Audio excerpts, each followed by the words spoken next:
থেকে ভূমিহারা কৃষকদের পাশে বিজেপি প্রার্থী শিখা চ্যাটার্জি সমাধানের আশ্বাসে নতুন আশার সঞ্চার। শুক্রবার শিলিগুড়ির কাওয়াখালী এলাকায় পোড়াঝাড়ে ভূমিহারা কৃষকদের সঙ্গে দেখা করলেন ডাবগ্রাম ফুলবাড়ি কেন্দ্রের বিজেপি প্রার্থী শিখা চ্যাটার্জি। দীর্ঘ 22 বছরের জমি সংক্রান্ত সমস্যার দ্রুত সমাধান করা হবে বলে তিনি আশ্বাস দেন।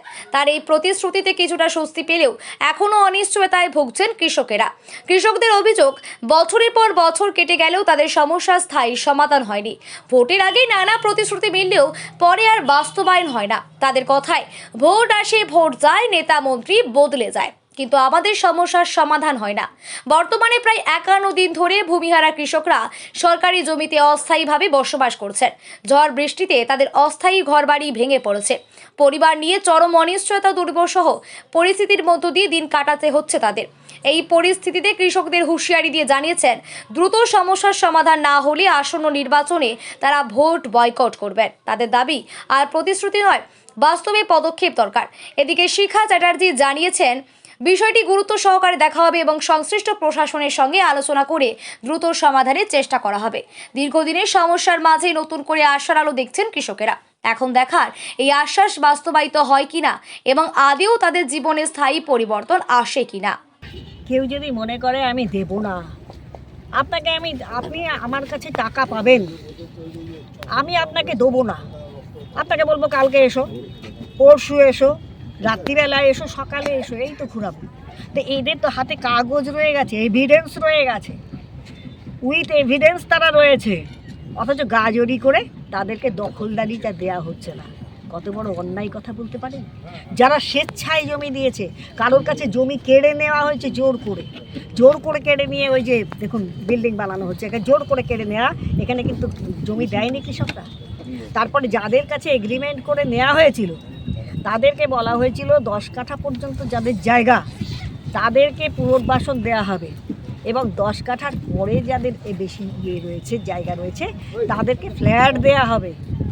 কোনো কিছুই করা হয়নি। কাগজ দেওয়া হয়েছে তাদেরকে, তোমাদের পুনর্বাসন দেওয়া হলো, অমুক জায়গায় দেওয়া হলো, এই জায়গায় দেওয়া হলো, ফ্ল্যাট দেওয়া হলো, কিন্তু তাদেরকে কোনোভাবে তাদের যে দখলদারি সেটা কিন্তু দেওয়া হলো। রাজ্যে আসলেন কি আপনারা কি তাদেরকে ফিরিয়ে দেবেন জমিগুলো?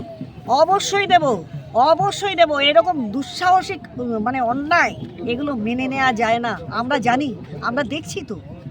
মেয়র এসে পর্যন্ত সেদিন মিথ্যে কথা বলে গেলেন ইলেকশনের আগে করে দেবো।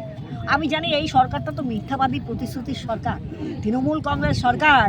এই সারা পশ্চিমবঙ্গে এই ধরনের মিথ্যা কথা বলে চলছে, এর অন্যরকম বিকল্প নেই।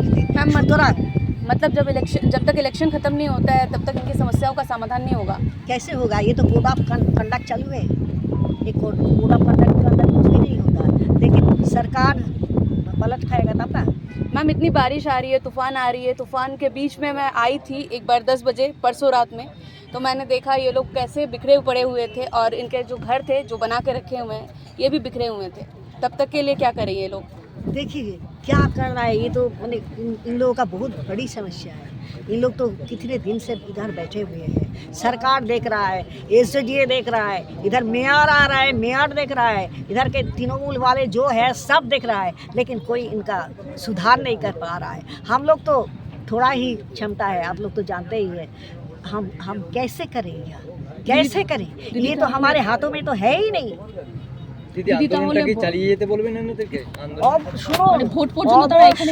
ভোটে তো এখন কোড অফ কন্ডাক্ট চালু হয়ে গেছে, এখন ওরা নিজেরাও বলবে ভোটের পরে আমরা করে দেবো, আমরাই দিচ্ছি, আমরাই সরকারে আসব। কিন্তু আমি আপনাদেরকে বলছি, এবং এখানকার মানুষ যারা এইগুলো দেখছেন আপনাদের চ্যানেলগুলো, তাদেরকেও বলবো, এই পশ্চিমবঙ্গে এই সরকার কিন্তু পুনরায় ফিরে আসছে না। এই সরকারকে মানুষ নির্বাসন দিয়ে দিয়েছে। আপনি দেখুন না, এদের নির্বাসন হয়ে গেছে, চলে গেছে অলরেডি। এখন শুধু লিখিতভাবে চলে যাওয়ার সময় রয়ে গেছে, আর কিছু না। অবশ্যই নরেন্দ্র মোদীজি সরকার ক্ষমতায় এলে এদের জন্য তাদের উপযুক্ত ব্যবস্থা করে দেওয়া হবে, এবং যাদের জমি দখল করে ওই বাড়ি করেছে, বিনা তাদের অনুমতিতে তাদের জমি নিয়ে বাড়ি করে দেওয়া হয়েছে, তাদের অবশ্যই ব্যবস্থা করা হবে। অত বড় প্যালেস করে তোমরা টাকা লুটবে আর তোমরা তোমাদের কাজে লাগাবে, তোমরা জমির দালালি করবে, এগুলো করতে দেয়া যাবে না। এই ভারতীয় জনতা পার্টির সরকার এলে এইগুলো কোনোদিন হবে না।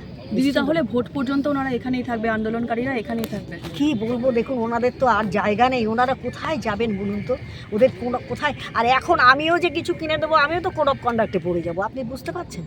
আমি নিজেও তো কিনে দিতে পারবো না, আমি যে ওনাদেরকে টাকা দিয়ে যাব, আপনারাই তো মিডিয়ায় দেখিয়ে দেবেন ভাই এই তো শিখা চ্যাটার্জি ভোটের জন্য টাকা দিয়ে আসছে। আমি তো পারছি না, আর আমি সরকারকে উল্লঙ্ঘন করব না, সরকারি যে নির্দেশ আছে তাছাড়া আমি কিছু বলতে পারবো না।